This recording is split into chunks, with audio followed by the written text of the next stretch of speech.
Halo semuanya, Assalamualaikum warahmatullahi wabarakatuh. Perkenalkan, nama saya Eva Faikotun Hima Al-Ulia, NIM 2006161000045. Perkenalkan, nama saya Putri Dewi Kalbaninya dengan NIM akhir 042. Nah, pada video kali ini kita akan membahas tentang perawatan dan pengasuhan. Nah, di sini kita memiliki banyak sekali materi. Yang pertama, kita akan membahas tentang pengertian pengasuhan dan perawatan. Pengertian pengasuhan menurut Heath Harrington and Whiting pada tahun 1999 bahwa pengasuhan sebagai interaksi total antara orang tua dan anak, seperti memberi makan, memberi perlindungan, membersihkan, dan sosialisasi antar anak dengan lingkungan sekitar. Sedangkan perawatan menurut Calder tahun 1992 merupakan suatu dari tindakan yang dilakukan untuk menjaga suatu barang. Nah, untuk memperbaikinya suatu kondisi yang bisa diterima oleh semua orang. Yang kedua yaitu tujuan pengasuhan dan perawatan. Tujuan pengasuhan orang tua adalah mempertahankan fisik anak, menjaga kesehatannya, memfasilitasi anak untuk mengembangkan semua yang sejalan dengan perkembangannya, dan mendorong anak untuk berperilaku sesuai dengan nilai moral agama. Kemampuan orang tua menjalankan pengasuhan tidak bisa dipelajari melalui pendidikan, melainkan melalui pengalaman. Tujuan perawatan anak mengacu pada tindakan yang dengan sengaja dilakukan dengan tujuan berteman dan membangun hubungan emosional dengan anak dalam rangka untuk menentukan hambatan anak dalam persiapan untuk melakukan aktivitas seksual dengan anak atau eksplorisasi. Nah, yang ketiga adalah bentuk-bentuk perlakuan dalam pengasuhan. Yang pertama, kehangatan, tidak adanya hukuman fisik, kontrol positif, proteksi tidak berlebihan atau rasa aman, dan afek positif.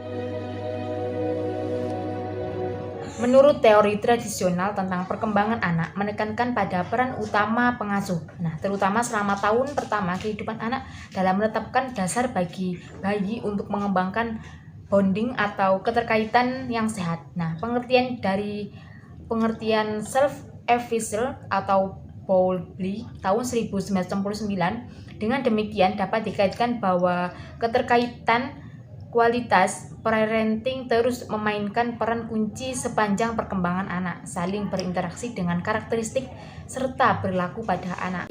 Pendidikan karakter yang pertama dan utama adalah berawal dari lingkup keluarga.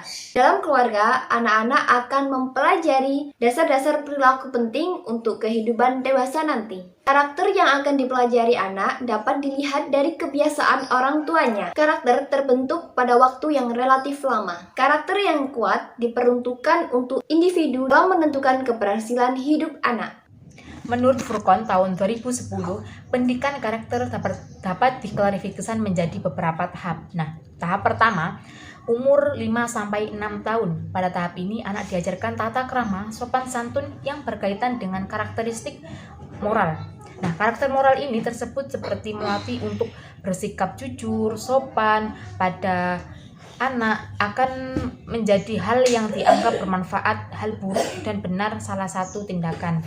Tahap kedua yaitu pada usia 7-8 tahun. Nah, pada saat ini anak sudah mulai akil balik dan pada usia ini anak akan diajarkan tentang bagaimana cara beribadah yang baik dan melatih dirinya untuk bertanggung jawab. Yang ketiga yaitu pada tahap usia 9-10 tahun. Pada fase ini, anak dididik untuk peduli pada lingkungan sekitar, menghormati satu sama lain, hormati hak orang lain, dan suka tolong-menolong. Keempat, tahap umur 13 tahun ke atas. Pada tahap ini anak sudah mulai memasuki usia remaja, maka anak dipandang siap untuk bersosialisasi dengan lingkungan sekitar. Nah, pembahasan yang kelima yaitu tentang jenis-jenis pengasuhan. Menurut Baumrind, ada 4 macam pola asuh yang diterapkan di setiap masing-masing orang tua. Bentuk-bentuk pola asuh tersebut yaitu yang pertama pola asuh otoriter, yang kedua pola asuh demokratis, yang ketiga pola asuh permitif, yang keempat pola asuh penelantaran. Dari keempat macam pola asuh yang paling baik untuk diterapkan kepada anak-anak yaitu pola asuh demokratis. Pola asuh otoriter adalah pola asuh yang cenderung menetapkan standar mutlak, harus dituruti, biasanya dibarengi dengan ancaman-ancaman. Hal ini ditandai dengan adanya aturan-aturan yang kaku dari orang tua. Kebebasan anak sangat dibatasi. Orang tua memaksa anak untuk berperilaku seperti yang diinginkannya. Bisa aturan ini dilanggarkan, orang tua juga menghukum anak. Pola asuh demokratis atau bijak adalah pola asuh yang memprioritaskan kepentingan anak. Biasanya ditandai dengan terbukanya anak kepada orang tua. Orang tua membuat aturan-aturan yang disetujui oleh anak. Anak diberikan kebebasan memberikan pendapat, perasaan, dan keinginannya, dan diajarkan bagaimana menanggapi pendapat orang lain. Pola asuh permisif. Pola asuh permisif ini mempunyai pola asuh yang memiliki cenderung orang tua memberikan banyak kebebasan dan kurang memberikan kontrol kepada anak. Biasanya ditandai dengan adanya kebebasan yang diberikan pada anak untuk berperilaku sesuai dengan keinginannya sendiri. Orang tua tidak pernah memberikan aturan dan pengarahan kepada anak. Semua keputusan diserahkan kepada anak tanpa adanya penghambatan orang tua. Keempat yaitu pola asuh penelantaran. Pola asuh penelantaran adalah di mana orang tua hanya memberikan uang dan waktu yang sangat minim sedikit untuk anaknya. Waktu mereka hanya digunakan untuk kepentingan diri mereka sendiri. Faktor yang mempengaruhi pengasuhan. Secara lebih lanjut, pembahasan faktor-faktor yang ikut berpengaruh dalam pola pengasuhan orang tua adalah yang pertama, faktor eksternal berasal dari luar. Nah, faktor lingkungan sosial dan fisik tempat di mana keluarga itu tinggal.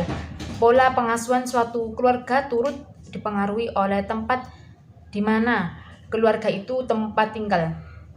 Apabila suatu keluarga tinggal di lingkungan yang otoritas, pendudukannya berpendidikan rendah, serta tingkat seperti sopan santun yang rendah, maka itu anak akan mudah menjadi ikut terpengaruh. Nah, yang kedua, lingkungan kerja orang tua.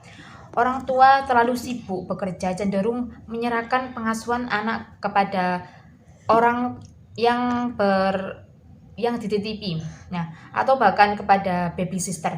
Oleh karena itu, pola pengasuhan dapat juga sesuai dengan orang yang mengasuh anak tersebut. Nah, yang kedua ada faktor internal, faktor yang berasal dari dalam. Nah, faktor yang berasal dari dalam yaitu model pengasuhan yang telah diterapkan oleh orang tua sebelumnya. Orang tua yang menerapkan pola pengasuhan kepada anaknya berdasarkan pola pengasuhan yang telah mereka alami sebelumnya. Ini diperkuat apabila mereka memandang bahwa pola pengasuhan tersebut berhasil diterapkan pada dirinya, sehingga dia menerapkan pengasuhan tersebut kepada anaknya. Dari uraian tersebut bahwa faktor-faktor yang mempengaruhi pengasuhan ada dua macam, yaitu internal dan eksternal. Internal berasal dari dalam, eksternal berasal dari luar. Hal ini menentukan pola asuh terhadap anak untuk mencapai tujuan agar sesuai dengan norma-norma yang berlaku.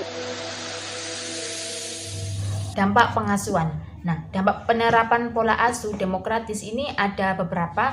Yang pertama, menyatakan bahwa dengan yang ditentukan dari penerapan pola asuh demokratis diantaranya anak memiliki sifat yang mandiri, mempunyai hubungan dengan orang lain, mampu menghadapi stres, mempunyai minat atau hal-hal baru, dapat mengontrol diri, kompetensi terhadap orang tua, bertanggung jawab, mudah dalam menyesuaikan diri, mudah bergaul, rasa sosial yang besar, emosional stabil, dapat menghargai pekerjaan dari jeripaya orang lain, dapat menerima kritik secara terbuka, mempunyai keberanian untuk bersifat kreatif. Dampak negatif dalam pengasuhan demokratis menurut King pada tahun 2013, walaupun pola asuh demokratis memiliki banyak sekali hal-hal positif, tetapi ada juga hal negatifnya, yaitu ketika kurangnya komunikasi antara anak dan orang tua. Oleh karena itu, orang tua diharapkan untuk selalu meluangkan waktunya kepada anaknya dan selalu memantau apapun kegiatan yang dilakukan anak. Selain itu, emosi anak yang kurang stabil menyebabkan perselisihan dengan orang tua yang sedang mencoba membimbing anak. Dampak pola pengasuhan otoriter. Anak dari pola pengasuhan seperti ini biasanya memiliki kecenderungan Maudie, merenung, ketakutan, sedih, dan tidak spontan. Menurut Martin dan Colbert tahun 1967, anak juga menggambarkan kecemasan dan rasa tidak aman dalam hubungan dengan teman sebaya dan menunjukkan kecenderungan bertindak keras dan tertekan serta memiliki harga diri yang merendah. Dampak pengasuhan permisif. Pola pengasuhan ini terlihat dengan adanya kebebasan yang berlebihan sehingga tidak sesuai dengan perkembangan anak, sehingga menyebabkan timbulnya tingkah laku yang agresif dan impulsif menurut Martin dan Colbert pada tahun 1997.